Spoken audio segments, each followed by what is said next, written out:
So I have this idea about the brainasium. It's sort of a cure to brain rot. So far my ideas feel a bit rambly. And I want to talk about my interest and ideas about undiscovered or secret technology, things humans might have already discovered and are currently kept from general knowledge. I also theorize about how science fiction might be a way that society is being pre-programmed to accept the sort of radical changes humans will experience in the future, and how disruptive some information can be.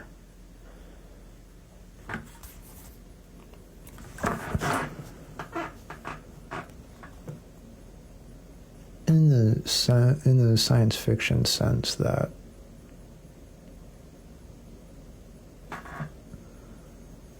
if you just came out and told the public that we've known about anti-gravity for decades and it's been in a lab somewhere,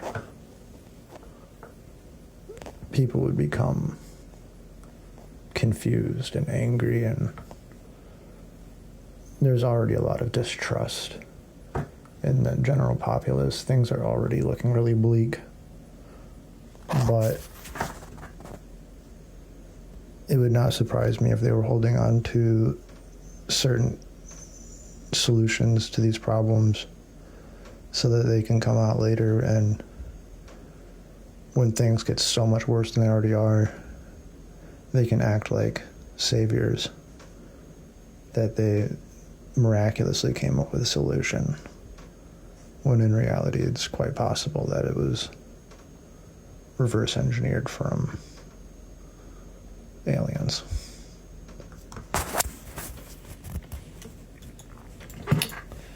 Now, for my brainasium, it's sort of the antithesis of brain rot.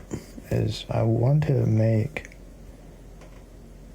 a place where you try to think.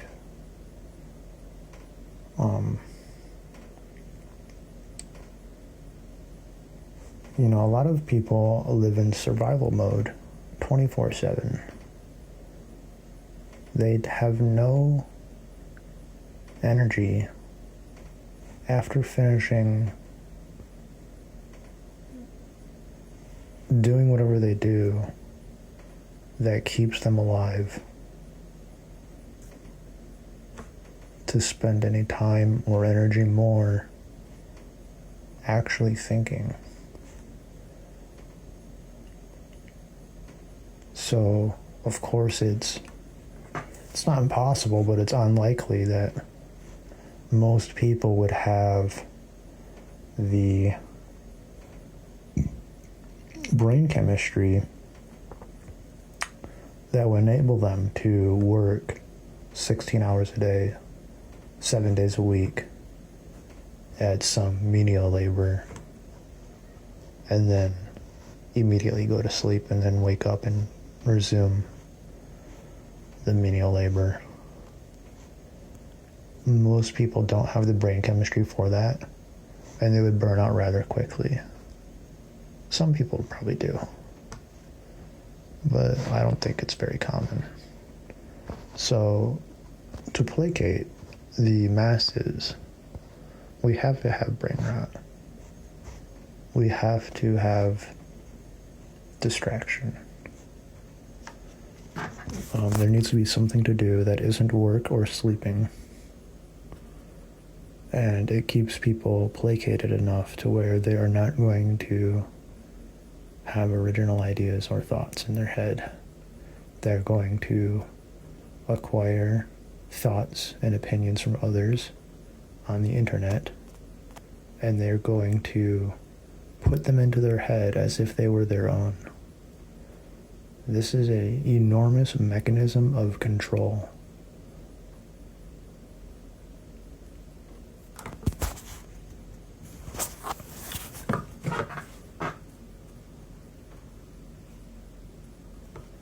I want the Brainasium to not only cure myself of brain rot and to set aside the constant fear and socially constructed need for things like employment, safety, shelter, resources, food, all those things we need to live. But once we obtain those things, it needs continuing maintenance to survive. I've not figured out how to balance this normal part of my life with my deeper interest and desire to unlock some kind of knowledge within myself. The reason I believe there is something special within us, I was an artist. I still am, but I also used to do it for a living. The word genius comes from Latin, genius, which originally meant a supernatural guardian spirit for each person, or the inborn nature or generative power of a person.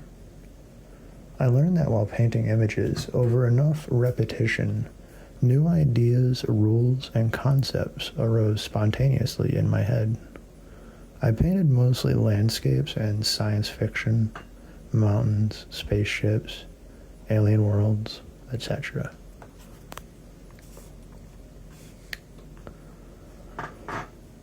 I would say part of my life currently is an identity crisis, possibly caused also by the widespread identity crisis spreading across all of us. Again, due to the internet, people were not only atomized and chopped finely up by algorithms that sort people profile and pages at the same speed that they sort all the news, sports, politics, opinion pieces, and etc.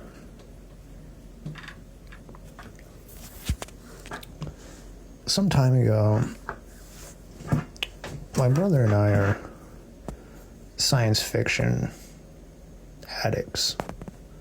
We certainly were before YouTube and other internet algorithmic distractions took the place of actually good media.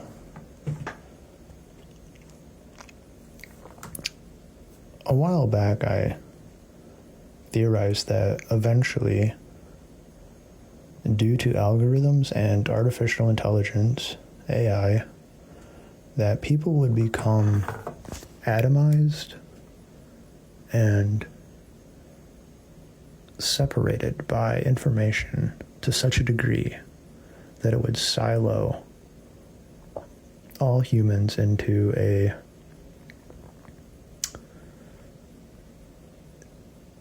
individual where no one has any shared commonality. This is almost already achieved by the current state of technology. While we have the access to similar and the same information at large,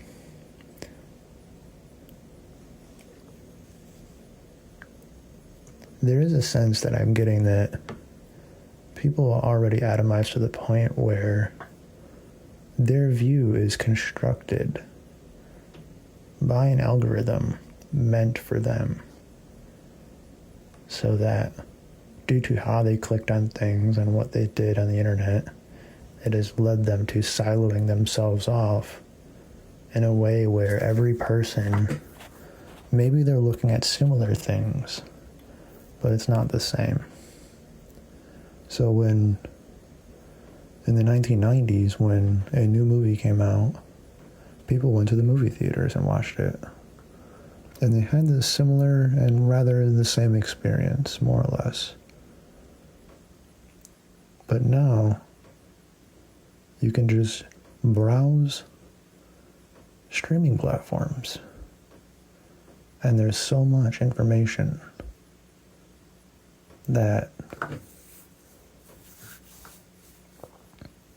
people don't watch the same thing. They don't have the same experience. They don't have a shared experience of going to the movie theater together. I mean, obviously, there's still movie theaters, of course. But possibly thanks to 2019 and 2020, we all know what happened there. Thanks to possibly that and just changing, I blame the brain rot, really. Changing culture to where people prefer staying at home, watching things on their phone.